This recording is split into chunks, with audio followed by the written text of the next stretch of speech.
Many thanks. I now call on Graham Day. Mr Day, you have until 5 o'clock. Thank you, Presiding Officer. Presiding Officer, when the Rural Affairs Climate Change and Environment Committee launched its inquiry into the dairy industry, it did so intending to identify potential solutions to its woes. It would have been stating the obvious to say the industry was in crisis. It would have served no purpose to do so. Members were clear that whilst consideration of the reasons why the sector found itself in the situation it does was necessary, it was plotting the way forward which was paramount. And between the work of the committee, some helpful suggestions from a variety of sources, and the Scottish Government's response in the form of the action plan, I think we have, in cooperation, found, if not a guaranteed escape route, then certainly a means of bringing about improvement in the situation.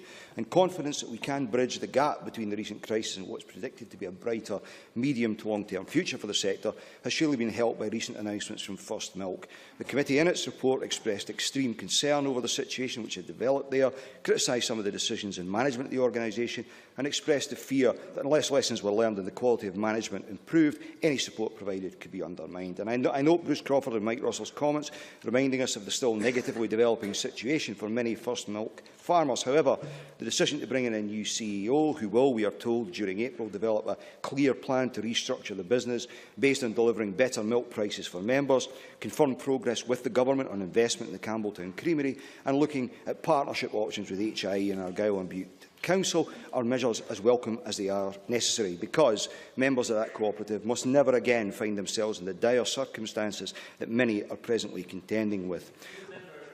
I don't have time, my apologies.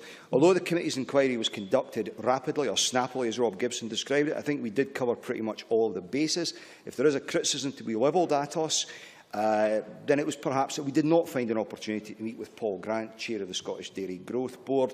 Mr Grant, who heads up Mackay's, the preserves makers based in my constituency, has personal experience of leading a hugely successful company that has made great inroads into export markets, and he's deploying that expertise now for the benefit of the dairy sector, engaging with a number of Scottish dairy processors and targeting entry into a number of new markets this year. And we do need to crack that and better balance the risk faced by the industry. For an evidence to the committee, James Withers of Scottish Food and Drink highlighted the fact that 92% of Scotland's dairy products are sold within the UK. There is no doubt that promoting what we have to offer beyond these shores is part of the solution, especially when, as the Cabinet Secretary noted, a block of Scottish cheese overseas is realising a financial return 3 times what it can domestically. Therefore, the announcement within the Dairy Action Plan that the new Scottish brand will be formally launched at the Anuga Food Expo in Cologne and the Japanese and Canadian markets are to be particularly targeted is welcome. However, Robert Graham of Graham's Dairies was surely spot on in likening the dairy situation to football, where the foundations of success lie in winning at home. So the emphasis in the market development plan in Scotland and the short accompanying time frame is entirely appropriate. No one, not least of all the members of the Rural Affairs Committee, whose inquiry into the state of the industry forms the basis of today's debate, would disagree with that.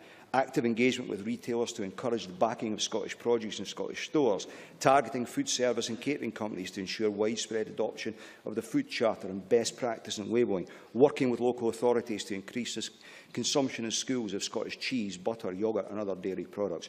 All steps in the right direction and needed, because it's surely ridiculous that here in Scotland our biggest butter brand is Danish and our biggest yoghurt and cheese brands English. I think all members of the committee were struck by Robert Graham highlighting the fact that 96% of all spreadable butter sold here in Scotland is not Scottish, amounting to a lost opportunity of £60 million for our economy, our dairy industry and our farmers. Along with this point that in terms of butter, we cannot make inroads in England because supermarkets there are selling indigenous products along with some from Wales, Ireland, France and Denmark, and we're struggling domestically because those very same products are on sale here. But on a more positive note, Presiding Officer, I want, as others have, to take the opportunity to note how impressed I felt, indeed all the committee were, by the can-do, fair-to-farmers, ambitious and imaginative attitude of Graham's, whose Bridge of Allan dairy I visited recently.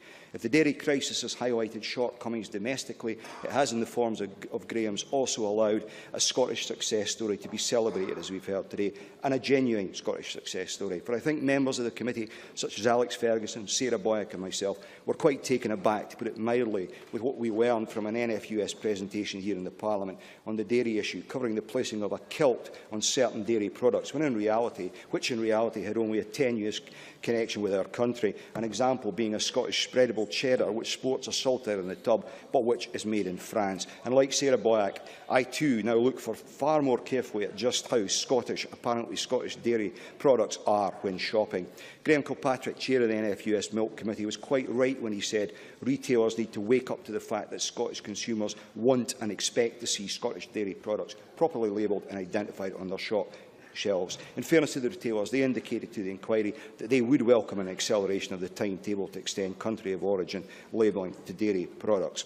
But having voiced support for the position of the NFUS in regard to accurate label, I do want to note in passing a concern, and this is a personal view not advanced on behalf of the committee, that once again when the farming industry runs into trouble, it seems the answer, at least in part and from the perspective of the NFUS, is to expect the government to intervene. Now, having a vibrant, prosperous dairy sector matters to Scotland, and we cannot, and with a 25-point plan having been brought forward... One moment, Mr Day.